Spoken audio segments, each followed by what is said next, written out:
부활을 축하합니다. 우리 주님의 부활의 은총이 성도님들의 가정에 충만하시기를 바랍니다.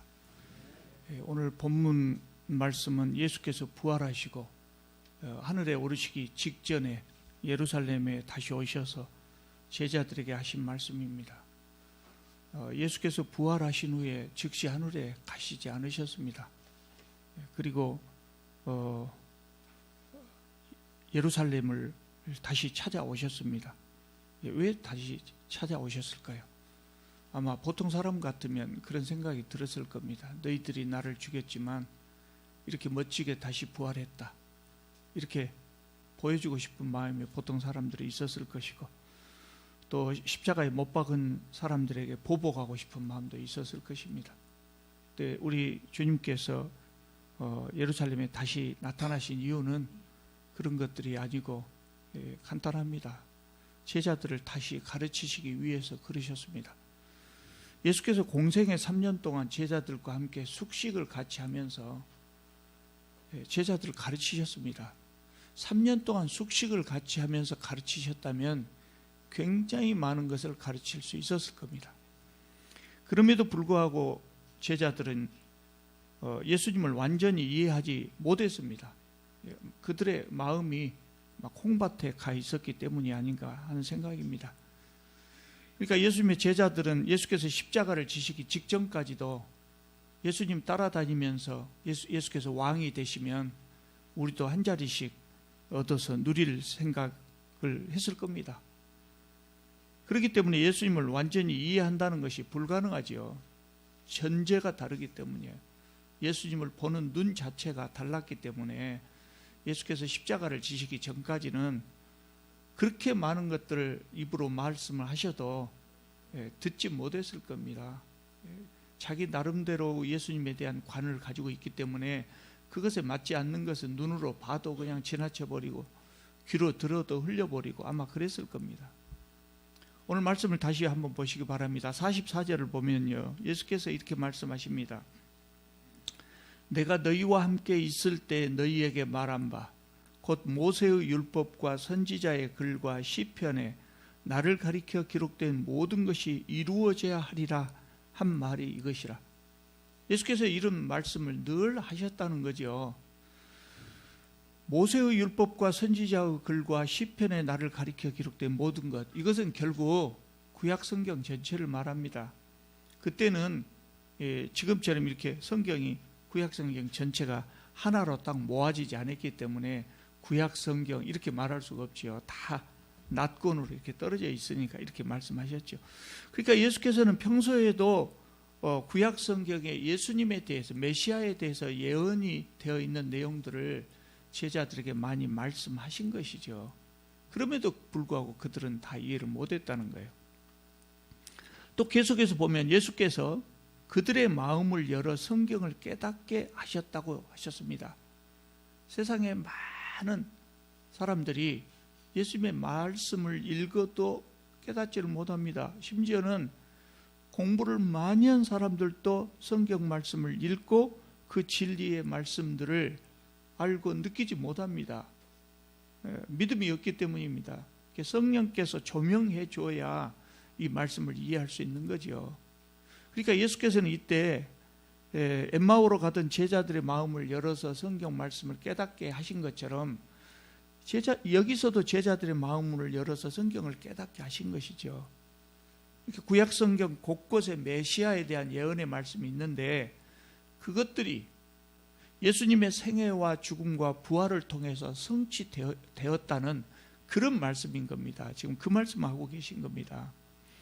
또 추가해서 46절에 보면 또 이르시되 이같이 그리스도가 고난을 받고 제3일에 죽은 자 가운데서 살아날 것과 또 그의 이름으로 죄사함을 받게 하는 회개가 예루살렘에서 시작하여 모든 족속에게 전파될 것이 기록되었다, 이렇게 말씀하셨습니다.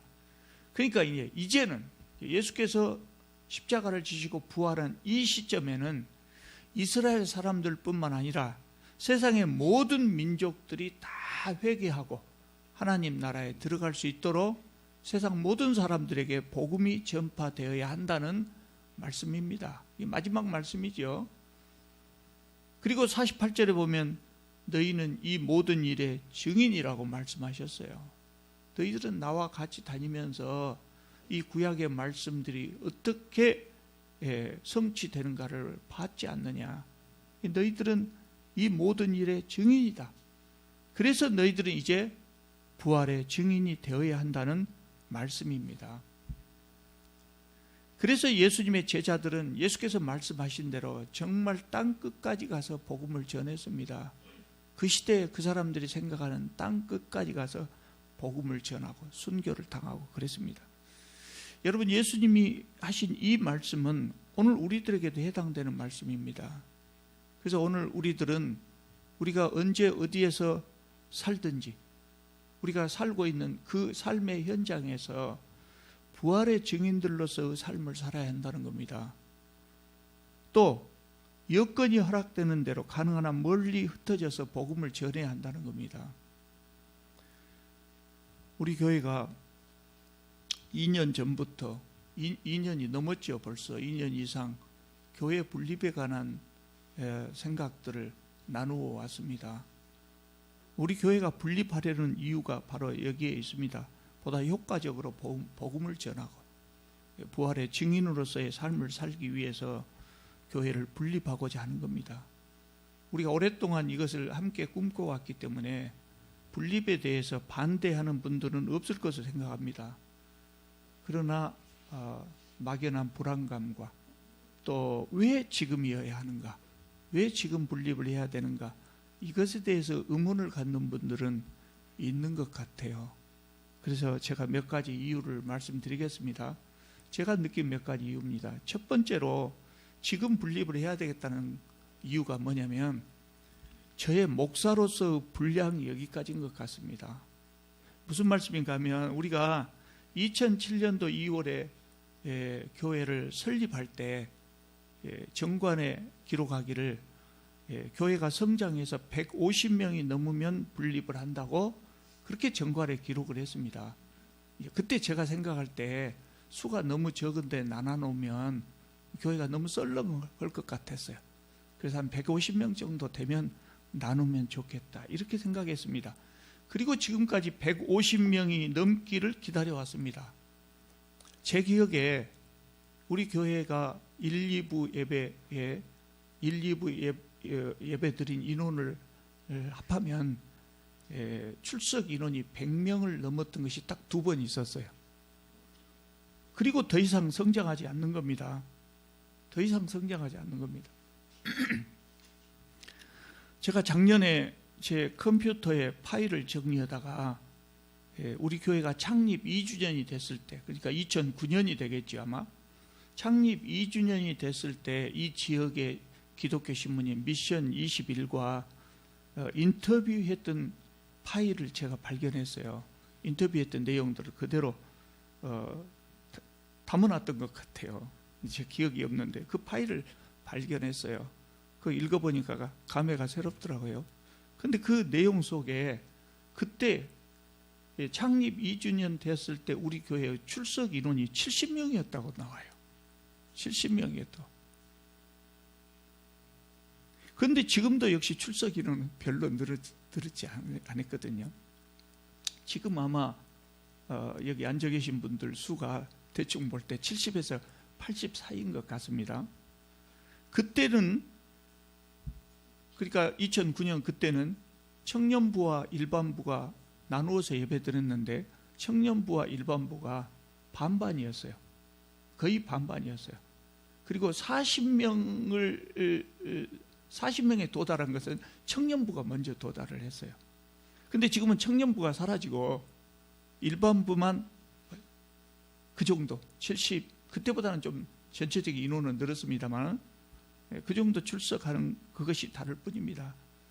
그러니까 거의 10년 동안 우리 교회는 성장을 하지 못하고 멈춰 있었던 거죠. 그래서 제가 스스로 생각할 때 그겁니다. 그렇게 생각하는 겁니다. 하나님께서 나에게 주신 분량이 70명 정도인가 보다.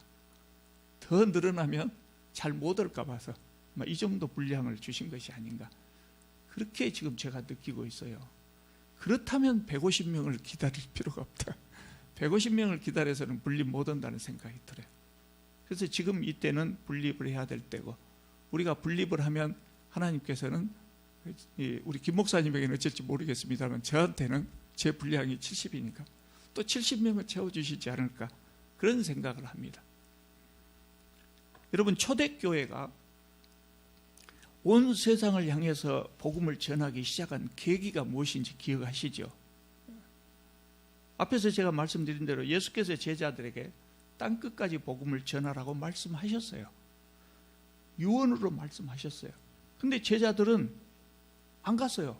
예루살렘에만 머물렀습니다. 사도행전 2장에 보면 오순절에 성령 강림했을 때 제자들이 성령을 받고 거리로 뛰어나가서 하나님 말씀을 전합니다. 근데 그날 이렇게 써있어요. 이날에 신도의 수가 3,000이나 더하더라 그랬어요. 이렇게 초대교회가 폭발적으로 수가 늘어나 버린 겁니다.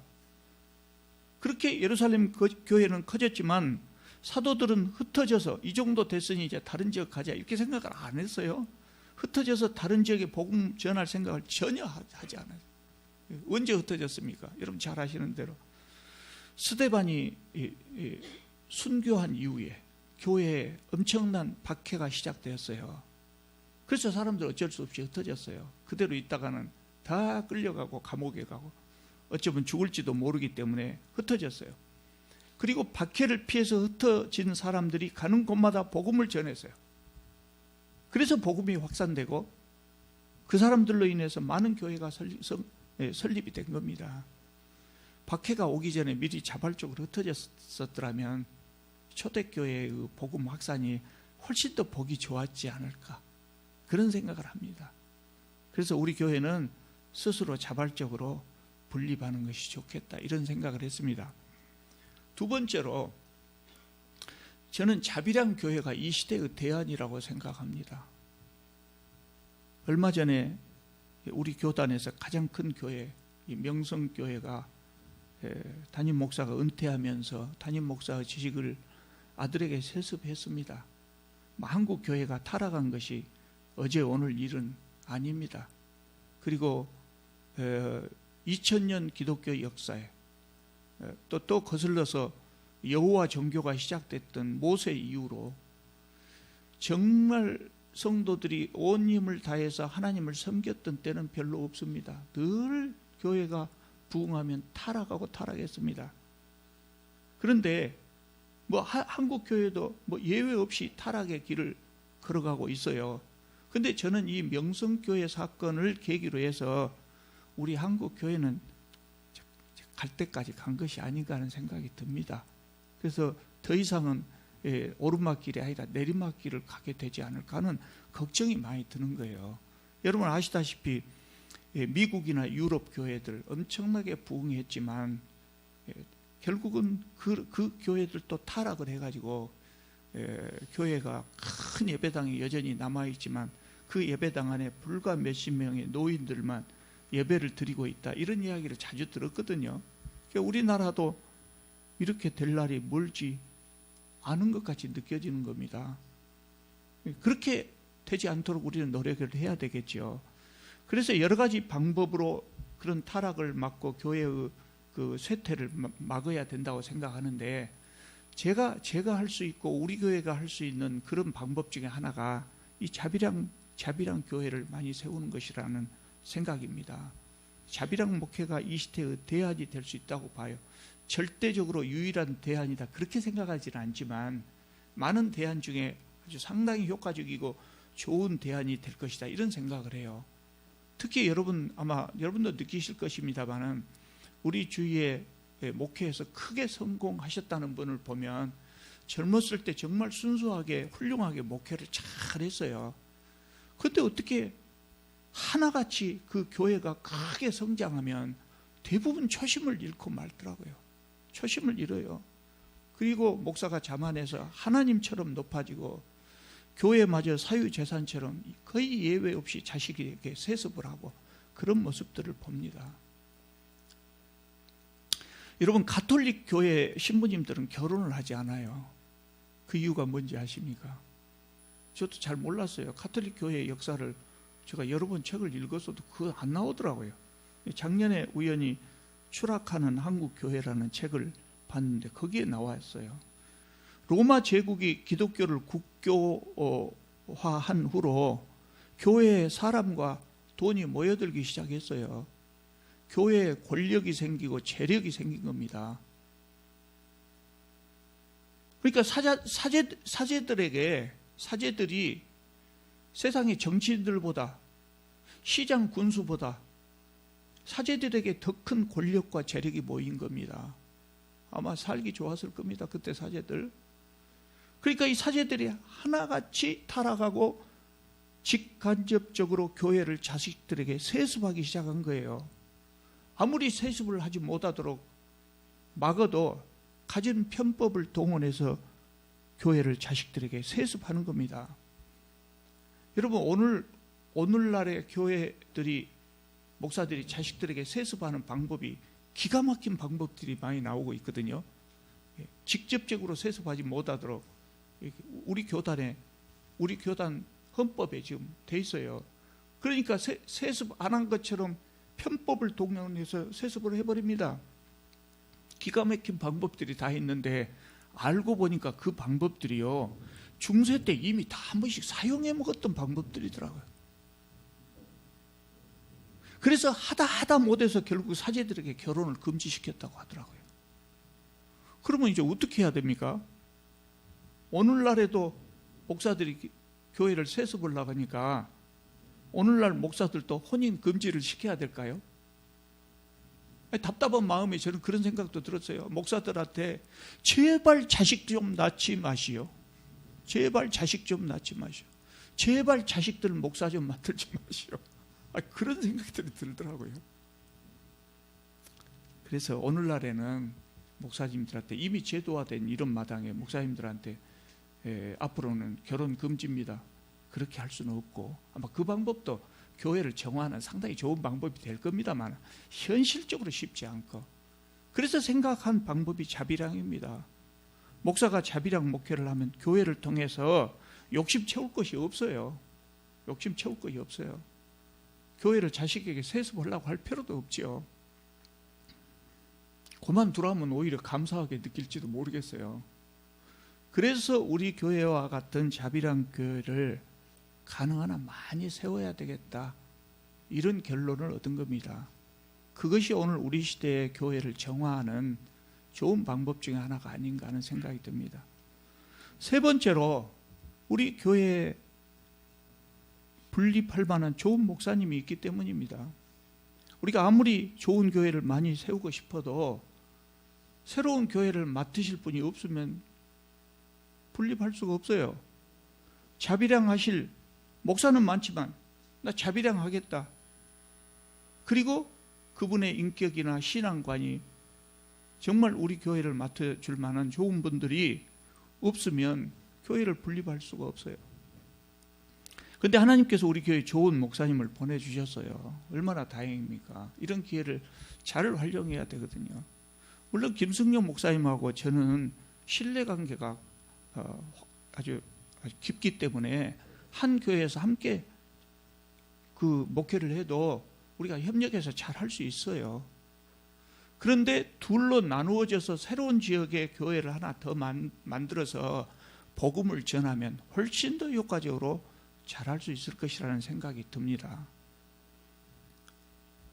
우리 교회는 먼 곳에서 여기까지 예배드리러 오신 성도님들이 꽤 많습니다. 그래서 저는 우리 교회는 많은 분들이 멀리서만 오신 줄 알았어요. 그래서 이번에 교회 분립을 하기 위해서 광주시 지도에다가 우리 성도님들의 거주지를 이렇게 표시를 해봤어요.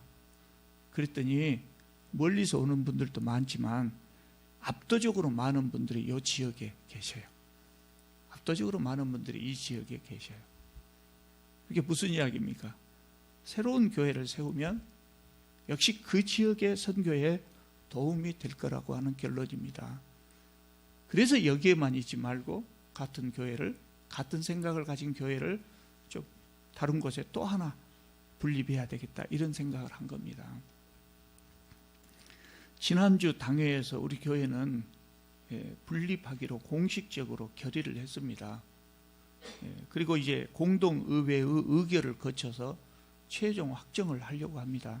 사실 오늘 공동의회를 소집하려고 했습니다만 오늘은 재직회가 있어서 다음 주일에 공동의회를 소집하려고 합니다. 공동의회가 분립에 대한 여러 가지 관련된 안건들이 있는데 그것들을 의결하게 되면 그러면 이제 최종 분립이 결정이 되는 것이고요. 그 다음에 남은 절차는 노회의 청원에서 분립 절차를 진행하려고 합니다. 그렇게 되면은 우리 계획대로 진행이 된다면 5월 첫 주에는 나누어서 예배를 드릴 수 있지 않을까 하는 생각입니다. 그렇게 추정을 합니다. 지난주 월요일 날 그 새 예배당도 가계약했습니다. 여기서 멀지는 않습니다. 임동에 그 일신방직, 전남방직 있는 그 사거리에 광주은행 건물이 있습니다. 그 건물 3층과 4층입니다. 많은 분들이 분립에 대해서 불안해하신다는 말씀을 들었습니다. 저한테 직접 그런 말씀하신 분은 없었지만 아마 나는 가기 싫은데 가라고 하면 어쩔까 이런 걱정이 아닌가 생각됩니다. 저는 교회를 분립하면서 처음에 교회를 분립하기 때문에 새로운 교회, 작은 교회를 다른 데다가 개척하는 것은 얼마든지 다른 교회들도 하고 있어요. 그런데 우리는 작은 교회를, 조그마한 교회를 다른 지역에 개척한 것이 아니고 교회를 분립한다고 생각했기 때문에 저는 지금까지 줄곧 생각하기를 우리 성도님들을 절반으로 뚝 쪼개가지고 그리고 특별한 사정이 있는 분만 바꿔드리고 이렇게 할 생각을 했어요. 분립이라고 하니까. 그런데 불안해 하신다는 말을 듣고 또 우리 장로님들 또 당회원들 회의를 하는 과정에서 그렇게 나누지 말고 자원하신 분들만 가도록 합시다. 그렇게 했어요. 그러니까 여러분 전혀 걱정하실 필요가 없어요. 싫은데 억지로 가라고 하지 않습니다. 100% 자원하시는 분들만 보낼 겁니다. 먼저 장로님들 3대 3으로 나눴어요. 어저께까지 장로님들이 의논해가지고 3분씩 지금 나누셨어요. 그래서 명부를 제가 만들어가지고 왔는데요. 제일 위에다가 목사는 빈칸을 우선 놔두고 장로님들 3분 성함을 쭉 쓸 겁니다. 장로님들 여기다가 서명을 하시면 그 다음에 이제 누가 어떤 장로님 계신가 보시고 그 다음에 성도님들이 거기에 가실 분 자원해서 적어주시면 되겠습니다. 그래서 가실 분이 많든지 적든지 자원하시는 분들로만 보내도록 하겠습니다. 사실 그러면 분립은 아니고 덜분 의미에서 분립이라고 할 수 있을지 몰라도 근데 제가 생각할 때는 최소한 30명은 세례교인 30명 이상이 자원했으면 좋겠다 그런 생각이 듭니다. 왜냐하면 세례교인 30명 이상이 되어야 교회가 성립이 됩니다. 30명이 못 되면 노회에 교회로서 등록을 할 수가 없어요. 교회라는 이 간판은 붙일 수 있어도 사실은 그런 것은 교회라고 안 하고 기도처라고 합니다. 그래서 그렇게 되면 나중에 설립하는 절차를 다시 거쳐야 합니다. 그래서 제 욕심에는 설립할 때 우리가 나눌 때부터 바로 설립할 수 있도록 30명 이상이 세례교인들이 30명 이상이 갔으면 좋겠다 그런 생각을 합니다. 그런데 아마 하나님께서는 훨씬 더 많은 분들을 보내실지도 모르겠어요. 그래서 그런 경우에는 어쩔 거냐, 너무 많은 분이 가면 여기도 지켜야 되니까 안 되겠죠. 그래서 선착순으로 39명까지만 딱 자르려고 생각합니다. 그 세례교인이나 원입교인들은 수를 안 셉니다. 안 세고 재직들 수가 그렇습니다. 왜냐하면 우리 재직들 수가요, 김 목사님하고 저하고 목사 2명 포함해서 현재 우리 그 요람에 나와 있는 재직의 수가 90명입니다. 은퇴 권사님, 은퇴 집사님 포함해서 90명인데 그 중에 11명은 출석을 안 하고 계세요. 정리해야 될 분들이 좀 있어요. 우리 정석원 집사님 부부도 서울로 가시고 그랬잖아요. 그래서 그런 분들 11명을 빼면 79명이 됩니다. 그래서 79명 중에 상징적으로 여기 한 명 더 여기 남겨두고 39명만 보내려고 합니다. 그러니까 여러분 늦게 신청하면 어쩌면 못 갈지도 몰라요. 주일학교도 나눴으면 좋겠어요. 처음에 생각할 때 아마 주일학교 학생들을 어린 자녀로 두신 성도님들이 그쪽으로 옮기는 것이 불편하지 않겠냐 그런 말씀을 했어요. 왜냐하면 거기 가면 주일학교가 잘 안 되기 때문에. 여기 지금 우리 주일학교 요새 잘하고 있거든요. 수도 꽤 모였고. 그래서 주일학교는 안 나누고 그냥 주일학생들 가진 부모들은 여기서 있고 그렇지 않은 분만 저쪽으로 갔으면 쓰겠다. 처음에 그렇게 생각했는데 제가 생각을 좀 바꿨어요. 왜 생각을 바꿨냐면 이 교회 개척 당시에 수가 적었을 때 새로 교우들이 이 교회에 나오기 시작할 때요. 자녀들이 있는 분들은 반드시 주일학교가 어떻게 운영되고 있습니까? 이렇게 묻더라고요. 그래서 주일학교가 제대로 그때 초창기 때는 아이들이 없으니까 제대로 안 되죠. 그랬더니 등록을 하지 않으시고 가셨어요. 그래서 저쪽에 간 교회도 처음에 예배를 드리기 시작하는 첫날부터 주일학교도 같이 했으면 좋겠어요. 그래서 주일학생 자녀를 둔 부모님들도 서로 간에 의논하셔서 우리 아들하고 친한 얘가 누구냐 그래갖고 고리 그룹을 나눠서 할 수만 있다면 절반 정도는 그렇게 그쪽으로 가시면 좋겠어요. 그러나 뭐 가실 분이 없다면 강제로 보내지는 않습니다. 가실 분이 없으면 어쩔 수 없고 갈 수만 있다면 그렇게 했으면 좋겠어요. 그래서 임동교회로 가실 성도님들이 결정되면 이제 마지막으로 여기 용봉동 교회와 임동 교회를 교회에서 일할 목사들을 최종적으로 발표를 하겠습니다. 여러분 제가 몇 주 전에 말씀드렸습니다마는 어떤 목사님은요 평생에 3번이나 예배당 건축을 했다고 자랑하더라고요. 자랑을 해요. 그런데 여러분 예배당 건축에 비하면 좋은 교회를 세운다는 것은 100배 1000배나 훌륭한 일입니다. 상 받을 일입니다. 아마 우리 하나님께서 정말 칭찬하실 겁니다. 여러분이 지금은 교회를 분립하는 것을 두렵게 생각할지 모르겠지만 제가 믿음이 막 엄청 크고 그런 사람은 아니에요. 그런데 분립하면 두 교회가 반드시 잘 될 것으로 생각합니다. 저는 그 정도의 믿음은 있습니다. 반드시 잘 될 겁니다. 왜냐?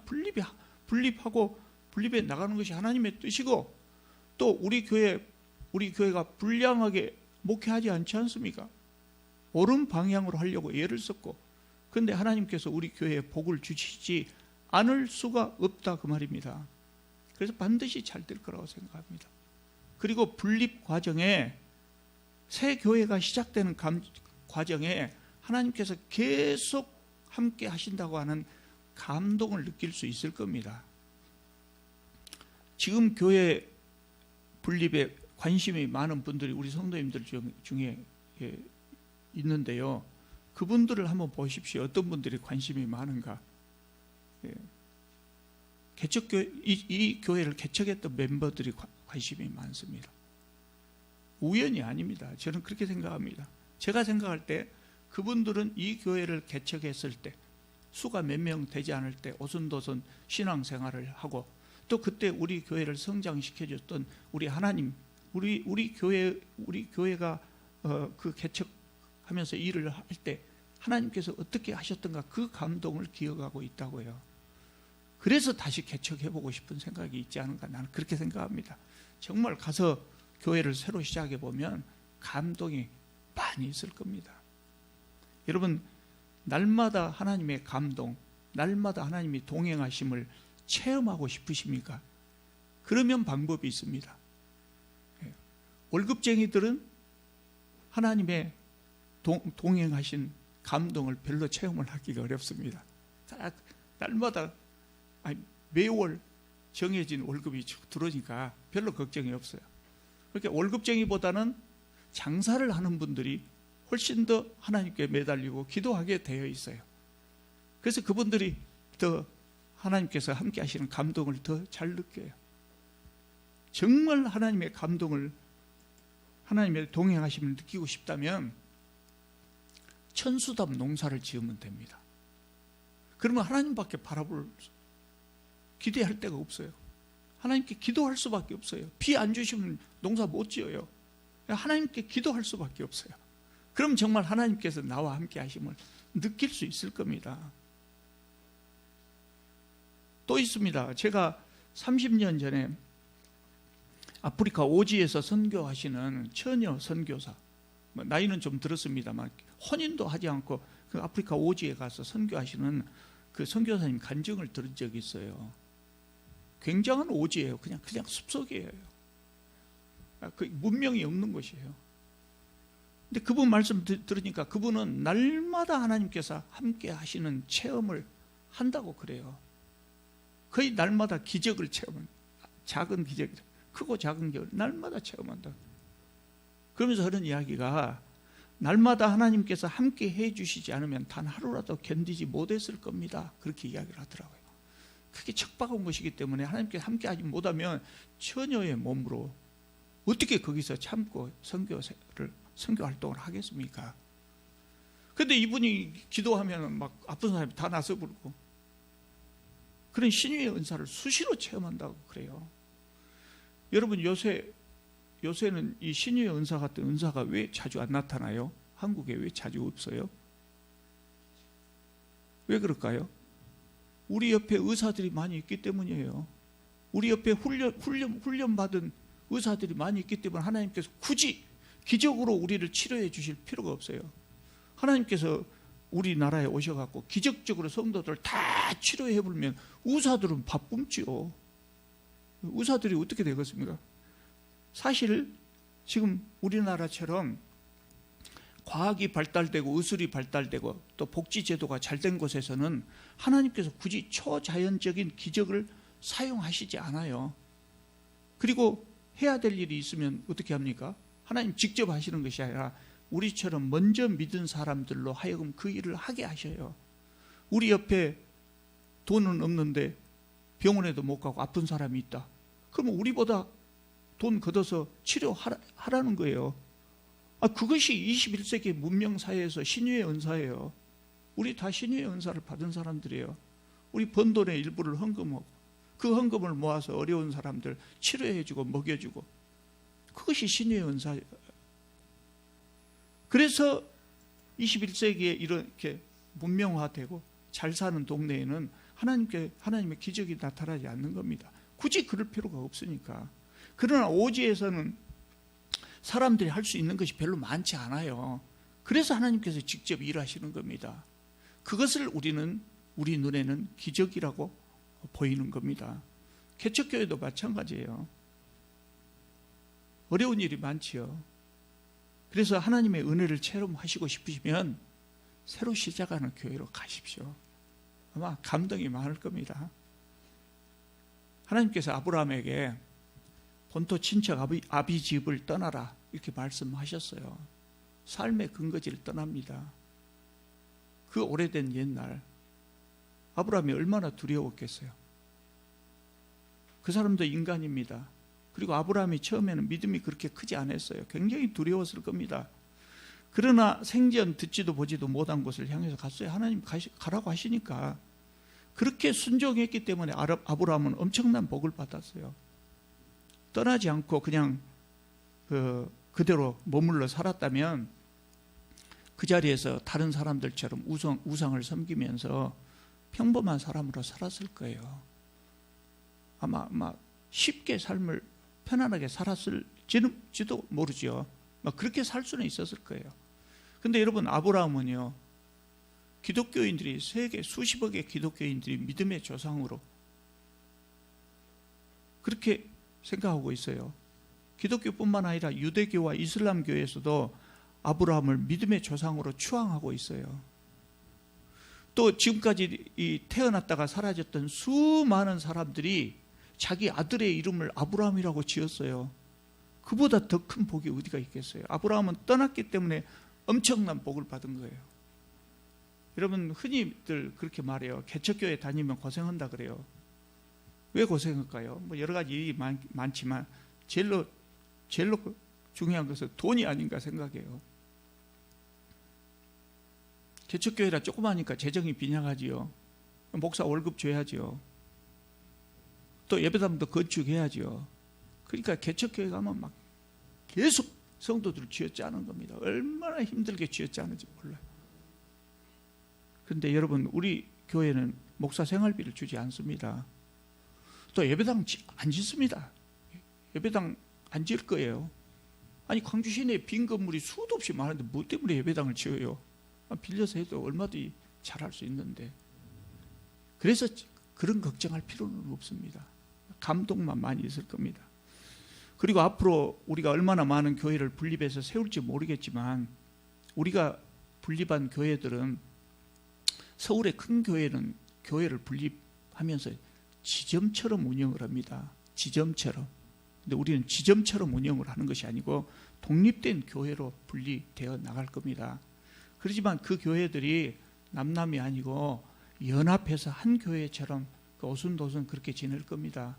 그러니까 첫째로 설교는 전에도 말씀드렸습니다만, 우선은 교회가 2개니까 김 목사님하고 저하고 한 주씩 이 교회 저 교회 왔다 갔다 하면서 설교를 할 겁니다. 각각 한 교회씩 담임을 하지만 설교는 왔다 갔다 하면서, 담임을 한다는 것은 교회 행정은 책임지고 하고 설교는 서로 번갈아 가면서 할 겁니다. 그러니까 여러분이 어느 교회를 선택하든지 똑같은 설교를 듣게 될 것입니다. 두 번째로 성도들의 그 교제는 어떻게 할 생각이냐면, 우리가 지금 현재 봄, 가을에 야외 예배를 드리고 있어요. 그런데 이 야외 예배 드릴 때는 합동으로 예배 드리고 합동으로 체육 행사를 할 겁니다. 또 사경회나 세미나를 하게 된다면 그것도 연합으로 할 거고요. 연령별 선교회도 적어도 제가 생각할 때 1년에 2번, 가능하면 분기별로 2교회의 성도들이 연령별로 함께 모여서 식사도 같이 하고 그러면서 모임을 가지면 좋을 것 같아요. 어떤 분들은 너무나 보고 싶은 얼굴이 여가 있어서 못 간다. 그런 분들도 있는 것 같아요. 아니, 교회를 떠나지 못한 중요한 이유 중에 하나도 그거거든요. 세 번째로요, 언제가 될지는 모르겠습니다만, 제가 생각할 때 한 2년 정도 생각하고 있습니다만, 임동교회가 그 지역 주민들로 어느 정도 차게 되면 아마 2년 정도면 차지 않을까 생각을 하는데요. 그러면 임동으로 여기서 가셨던 그분들은 다시 돌아오셔도 돼요. 다시 돌아오셔도 돼요. 가서 새 교회 자립할 때까지 내가 가서 봉사해 줘야 되겠다. 그런 생각을 가지시면 돼요. 내가 이 영몽동 교회에 다니고 싶지만 새 교회가 자립할 때까지 내가 선교사로 파송되어 가가지고 거기서 자립할 때까지 일하다가 다시 오겠다. 이렇게 생각하셔도 됩니다. 우리가 아직은 교회를 분립하지 않았기 때문에 작업을 거기까지는 안 했습니다만은, 우리가 정관을 맞춰서 우리가 연합한 이 나눔과 섬김교회에서 분립된 그 교회들은 교회를 옮겨가더라도 시무장로, 시무권사, 시무집사 그대로 시무집사로 인정하도록 하는 것이 좋을 것 같아요. 그렇게 정관을 바꿀까 생각을 하고 있어요. 이게 집사, 권사, 장로는 이동을 하면 새 교회에서 시무투표를 다시 해야 되거든요. 그리고 임직을 다시 해야 돼요. 근데 우리 연합된 교회들은 그럴 필요가 없이 바로 일하도록 그렇게 할 생각입니다. 우리 교회는 이 첫 번째 분립교회로 임동교회를 세우지만 앞으로 제3, 제4의 교회를 분립하려고 생각합니다. 그것을 위해서 많이 기도하고 있습니다. 좋은 목사들, 자비량할 목사들이 많이 나서기를 기대하고, 또 기도하고 또 신학교에 가서 홍보도 하려고 그래요. 신대원 야간에 거기는 직장이 있으신 분들이 오니까 그분들에게 홍보를 해서 우리 교회에 동참해서 자비랑 목회를 하실 분들을 많이 모셔오고, 그러면 이런 목사들만 계속 생기면 앞으로는 계속해서 교회를 분립해야 되겠다, 그런 생각을 하고 있습니다. 여러분, 지금은 임동교회로 가시는 것이 두렵게 생각될지도 모르겠습니다. 그러나 제가 생각하기에는 그래요. 제가 생각하기에는 임동으로 가신 성도님들 2, 3년 후에 다시 돌아와도 된다 이렇게 말씀드려도 아마 안 돌아오실 겁니다. 제 생각에는 안 돌아오실 것 같아요.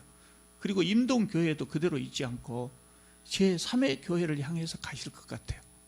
아마 이렇게 새로 교회를 시작해보면 감동 있고 재밌거든요. 그러면 이 길이 내 길이다. 내 평생에 한 50개 교회를 새로 만들자. 그리고 아마 분립 특공대가 돼가지고 그분들이 계속 돌아다니실 것 같아요. 진짜 한번 해보면 하고 싶거든요. 그래서 이번에 새로운 교회에 가셔갖고 감동을 느끼신 분은 이제 앞으로 막 우리 교회 분립 특공대가 되실 겁니다. 그래서 제3, 제4의 교회를 세우게 될 겁니다. 저는 그렇게 확신하고 있습니다. 그러니까 늦기 전에 얼른 신청하셔야 됩니다. 40번째로 신청하면 이제 가실 수 없어요. 여러분, 우리는 예수님의 부활을 세상에 전해야 될 증인들입니다. 땅끝까지는 못 가더라도 가능하나 멀리 가서 복음을 전하십시다. 여러분, 우리 주위를 돌아보면요, 갈 만한 교회가 없다고 한탄하는 성도들이 너무나 많습니다. 아예 예배당 출석 안 해버리고 그냥 집에서 혼자 성경만 읽고 있는 안타까운 성도들이 너무나 많습니다. 우리 교회 소문을 못 들어서 그러겠죠. 그래서 우리가 그런 분들에게 좋은 교회를 만들어서 선물해 드리자고요. 그런 분들에게 좋은 교회를 많은 좋은 교회를 만들어서 그분들에게 선물을 해주면 얼마나 그분들이 신앙생활을 잘하겠습니까?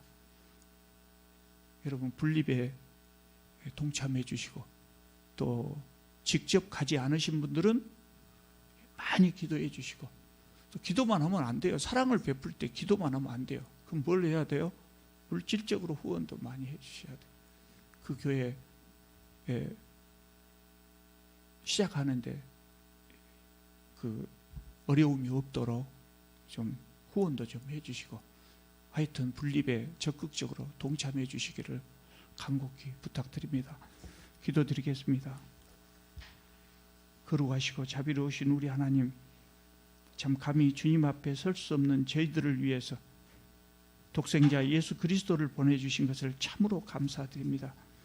주님, 저희들이 이 부활의 증인이 되었사오니 언제 어디에서 무엇을 하든지 그곳에서 예수 그리스도의 부활의 증인으로서의 삶을 살아가게 하여 주시옵소서. 주님, 우리가 참 큰 꿈을 꾸고 있습니다. 교회를 분립하여, 계속해서 분립하여 많은 좋은 교회를 만들 생각을 가지고 있습니다. 주님, 우리가 오랫동안 꿈꿔왔던 이 꿈을 이룰 수 있도록 주님, 저희들과 함께하여 주시옵소서. 좋은 교회를 만들 수 있도록 좋은 목사님들도 많이 보내주시옵소서. 우리 성도들 기쁨으로 이 일을 감당할 수 있게 하여 주시옵소서. 예수님의 이름으로 기도드립니다. 아멘.